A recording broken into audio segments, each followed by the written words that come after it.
இந்த உலகில் மனிதன் தேடும் ஒன்று அமைதி. அமைதிக்காக அவன் செல்லுமிடம் கோவில். ஆனால் ஓர் இடத்தில் இறைவன்தான் மனிதரை தேடி வருகிறார். அந்த அற்புதம் நிகழும் இடம் திருவாரூர் தியாகராஜர் கோவில்.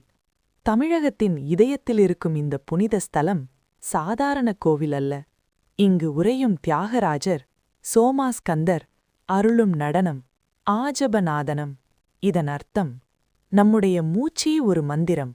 சோ ஹம். நாம் சுவாசிக்கும் ஒவ்வொரு நொடியும் இறைவன் நம்முள் இருக்கிறார் என்று உணர்த்துகிறது. இந்த புனித நகரத்தின் பெருமை அதன் தேர். திருவாரூர் தேரோட்டம்.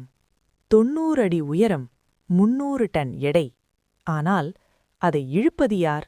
இயந்திரமில்லை, மின்சாரமில்லை. ஆயிரக்கணக்கான மனிதர்கள் ஒரே மனதுடன், ஒரே இறை நம்பிக்கையுடன் அரோகரா என்று முழங்கும்போது அந்த தேர் நகர்கிறது. பழமையான காலத்தில் இறைவன் சிவன் ஒரு சிந்தனை செய்தார்.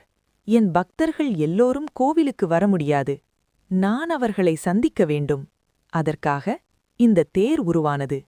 தேவர்கள், சித்தர்கள், மனிதர்கள் அனைவரும் இணைந்து இந்த தேரை உருவாக்கிறார் என்று நம்பப்படுகிறது. இதன் மூலம் ஒரு பெரிய உண்மை சொல்லப்படுகிறது. இறைவன் எப்போதும் உயரத்திலில்லை, அவன் நம்மிடம் வர தயாராக இருக்கிறார். இந்த தேரோட்டத்தில் பலர் அனுபவித்த அற்புதங்கள். ஒருவர் சொல்கிறார், நான் பல ஆண்டுகள் பிரச்சனையிலிருந்தேன், இந்த தேரை இழுத்த பிறகு என் வாழ்க்கை மாறியது.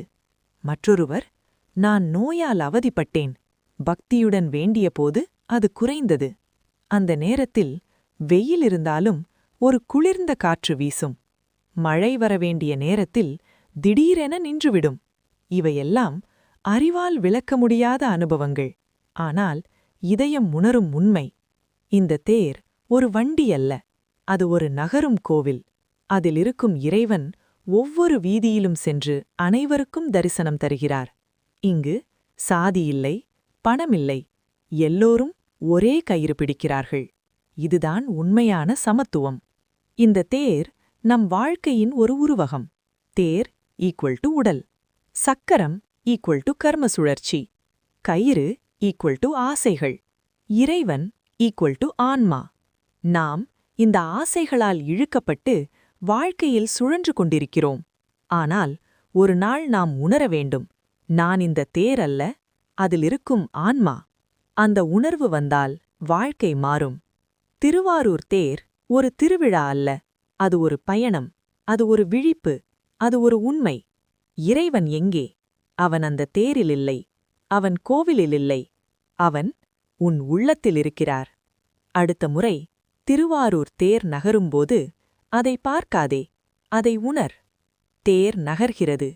அது மரத்தால் ஆனதல்ல, அது நம் வாழ்க்கை.